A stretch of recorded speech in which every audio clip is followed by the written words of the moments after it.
उड़ाओगे हमारी नींदें अगर, तो हम चैन और सुकून भी छीन लेंगे। अभी तो सिर्फ आग बरसी है आसमान से, दोबारा आंख दिखाई तो जमीन भी छीन लेंगे। गौरतलब है कि 8 अक्टूबर 1932 को स्थापित भारतीय वायुसेना इस साल अपनी 90वीं वर्षगांठ मना रही है। हर साल यह दिवस भारतीय वायुसेना प्रमुख और वरिष्ठ अधिकारियों की उपस्थिति में मनाया जाता है। देश भर में इस दिन लोगों को भारतीय वायुसेना के बारे में जागरूकता बढ़ाने और राष्ट्रीय सुरक्षा के अहम अंग के रूप में अपने कार्यों का प्रदर्शन करते हैं। आपको बता दें कि यह पहली बार होगा कि भारतीय वायुसेना दिवस पंजाब की राजधानी चंडीगढ़ में मनाई जाएगी और यहीं पर परेड और फ्लाई पास्ट का आयोजन किया जाएगा। पिछले कई सालों से 8 अक्टूबर को भारतीय वायुसेना दिवस दिल्ली एनसीआर के समीप उत्तर प्रदेश में स्थित हिंडन एयरबेस में मनाया जा रहा था, जो कि एशिया का सबसे बड़ा एयरबेस है। वह दुनिया का 8वां सबसे बड़ा एयरबेस भी है। आपको बता दें कि पहली बार सुखना लेक पर होने वाले फ्लाई पास्ट में तीनों सेनाओं की सर्वोच्च कमांडर और राष्ट्रपति द्रौपदी मुर्मू और रक्षा मंत्री राजनाथ सिंह मौजूद रहेंगे।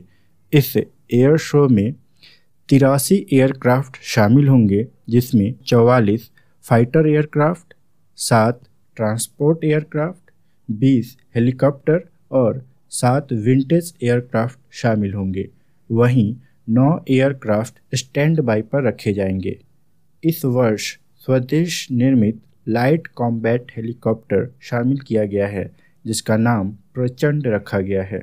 अगर हम भारतीय वायुसेना के इतिहास की बात करें तो इसकी स्थापना आधिकारिक तौर पर 8 अक्टूबर 1932 को ब्रिटिश भारत में ब्रिटिश साम्राज्य की सहायक वायुसेना के रूप में स्थापित किया गया था। आज़ादी के बाद इस तिथि को भारतीय वायुसेना दिवस के रूप में मनाया जाने लगा और वायुसेना की पहली उड़ान 1 अप्रैल 1933 को भरी गई थी।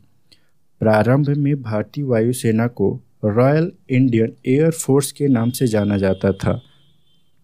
वर्ष 1950 के बाद जब भारत को एक गणराज्य के रूप में स्थापित किया गया, तब रॉयल शब्द को हटा दिया गया। वर्तमान में भारतीय वायुसेना भारतीय सशस्त्र बलों की वायु शाखा और दुनिया की चौथी सबसे बड़ी वायुसेना है।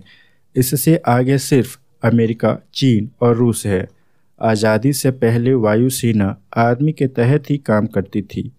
एयर फोर्स को आर्मी से आज़ाद करने का श्रेय भारतीय वायुसेना के पहले commander in chief air marshal sir Thomas W Elmhirst को जाता है। आज़ादी के बाद सर थॉमस डब्ल्यू एल्महर्स्ट को भारतीय वायुसेना का पहला चीफ एयर मार्शल बनाया गया था।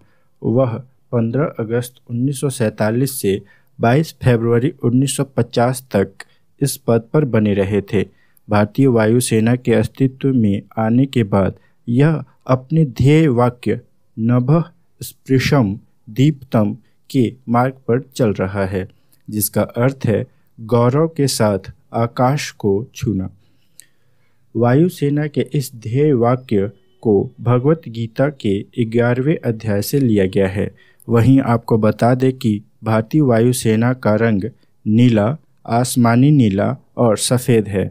वहीं अगर हम वायुसेना के ध्वज की बात करें तो वायुसेना ध्वज वायुसेना निशान से अलग नीले रंग का है, जिस शुरुआती 1/4 भाग में भारतीय ध्वज बना है और बीच के हिस्से में राष्ट्रीय ध्वज के तीनों रंगों अर्थात केसरिया, श्वेत और हरे रंग से बना एक वृत्त है।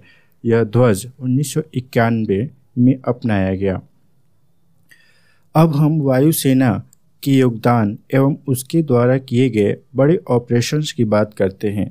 इसके द्वारा किए गए ऑपरेशंस में हैं ऑपरेशन सफ़ेद सागर 1999, ऑपरेशन राहत 2013, मेघना हेली ब्रिज 1971, भारत पाक युद्ध 1947, ऑपरेशन मेघदूत 1984। साथ ही साथ भारतीय वायुसेना ने हमेशा देश में प्राकृतिक आपदाओं के दौरान राहत कार्यों में भी भाग लिया है, जिसमें गुजरात चक्रवात 1998, सुनामी 2004 आदि शामिल हैं। भारतीय वायुसेना संयुक्त राष्ट्र के साथ मिलकर शांति मिशन में भी काम करती है। भारतीय वायुसेना में बड़ी संख्या में महिला फाइटर पायलट, महिला नेविगेटर और महिला अधिकारी शामिल हैं, जो भारतीय वायुसेना को अपनी सेवाएं प्रदान करती हैं। अगर हम भारतीय वायुसेना दिवस के उद्देश्यों की बात करें तो इस दिवस के आयोजन का उद्देश्य आधिकारिक और सार्वजनिक रूप से राष्ट्रीय सुरक्षा में भारतीय वायुसेना के महत्व के विषय में जागरूकता बढ़ाना है और भारतीय वायुसेना का प्राथमिक मिशन भारतीय हवाई क्षेत्रों को सुरक्षित करना और राष्ट्रों के भीतर सशस्त्र संघर्षों के दौरान हवाई गतिविधियों का संचालन करना है। अंत में मैं कुछ पंक्तियां वायुसेना को समर्पित करता हूं। हम भारतीय वायुसेना का दिल से सम्मान करते हैं। हम भारतीय वायुसेना का दिल से सम्मान करते हैं। हिमालय भी छोटा लगता है जब वो अपना उड़ान भरते हैं। जय हिंद, जय भारत। धन्यवाद।